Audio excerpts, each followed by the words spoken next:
தாவேகாவின் முக்கிய நிர்வாகிகள் கரூரில் இருக்கக்கூடியவங்களெல்லாம் பிடிச்சிட்டு எவ்வளோ பணம்னாலும் வாங்கிக்க, கூட்டத்தை கூட்டாத, உன் கூட்டத்தை ரசிகர்கள் கூட்டத்தை கூட்டிகிட்டு வராத, பணம் எவ்வளோ நாளும் வாங்கிக்கன்னு சொல்லி தாவேகா நிர்வாகிகளை தேடி தேடி ஆளுகளை அனுப்புகிறார் நம்ம யூரின் செந்தில் பாலாஜி.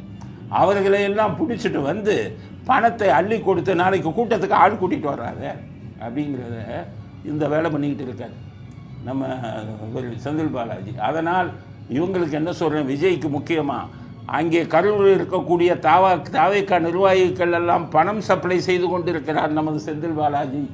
அதை தடுத்து நிறுத்துங்க. எல்லா அயோக்கியத்தனத்துக்கும் பேர் போனவன் செந்தில் பாலாஜி. அவருக்கு முடிவு என்பது சீக்கிரம் இருக்கிறது. ஏன்னா அநியாயம் அக்கிரமம் எவ்வளவு பண்ணாலுமே ஆண்டவனின் தண்டனை இருக்குல்ல.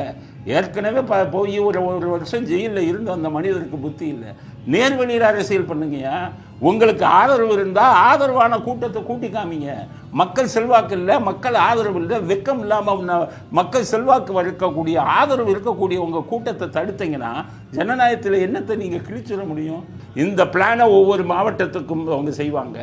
ஒவ்வொரு மாவட்டத்துக்கும் நீங்கள் போகும்போது வரும் கூட்டத்தை தடுப்பார்கள். இதுதான் இவர்கள் செஞ்சு கொண்டிருக்கும் சதி. அதனால் விஜய்க்கு அலர்ட் விஜய் அப்படிங்கிறதுக்கு நாங்கள் இப்போவே கொடுக்குறோம். நாளைக்கு இப்போ வராருல விஜய், அவருக்கு பார்க்க வரும் ரசிகர்கள் கூட்டத்தை போகிறான். 2 வீலர் இது 4 வீலர் உள்ளே விடக்கூடாது. எங்கே அனுமதி கொடுத்தாங்களோ அந்த இடத்துக்குள்ளே வர விடக்கூடாது. டேக் டைவர்ஷன், இது உள்ளே போக முடியாதுப்பா, அந்த பக்கம் போ, அந்த பக்கம் போன்னு அந்த பகுதியை சுற்றி அப்படியே இது போட்டாங்க, வளையம் போட்டாங்க. உள்ளே போக முடியாது. இப்போ இதுக்கு முன்னாடி திருச்சியில் வந்த கூட்டம், திருவாரூரில் வந்த கூட்டம், நாகப்பட்டினத்தில் வந்த கூட்டம், இதுக்கு வரக்கூடாது கரூருக்கு அப்படிங்கிறதுக்காக காவல்துறையை கையில் வச்சுக்கிட்டு நாளைக்கு வரக்கூடிய விஜய் ரசிகர்கள் அத்தனை பேருக்கும் கட்டுப்பாடை விதித்து விட்டார்கள். அதனால் நான் என்ன சொல்கிறேன்னு கேட்டிங்கன்னா, விஜய் ரசிகர்கள்னால் நாளைக்கு என்ன பண்ணுங்க, வண்டியை வீட்டில் வச்சுட்டு இல்லை எங்கேயாச்சும் வச்சுட்டு நடந்தோ பஸ்ஸுலேயோ வந்து அவ்வளோ பேர் நடந்து வந்து அந்த ஊர்வலத்தை, அந்த விஜய் மீட்டிங் எங்கே நடக்குதோ கூட்டம் அங்கே நடந்து வந்து பாருங்கள். நடந்து வந்தேன்னா டேக் டைவர்ஷன் டெக்னிக்கெல்லாம் உங்களுக்கு ஒன்றும் தெரியாது.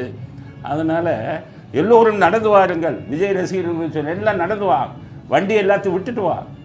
இல்லை வண்டியை விடாமல் டேக் டைவர்ஷன் சொன்னால் அங்கேயே வண்டி நிறுத்தி பூட்டிட்டு வந்துடு. போலீஸ்காரன் என்ன பண்ணுறான்னு பார்க்கலாம்.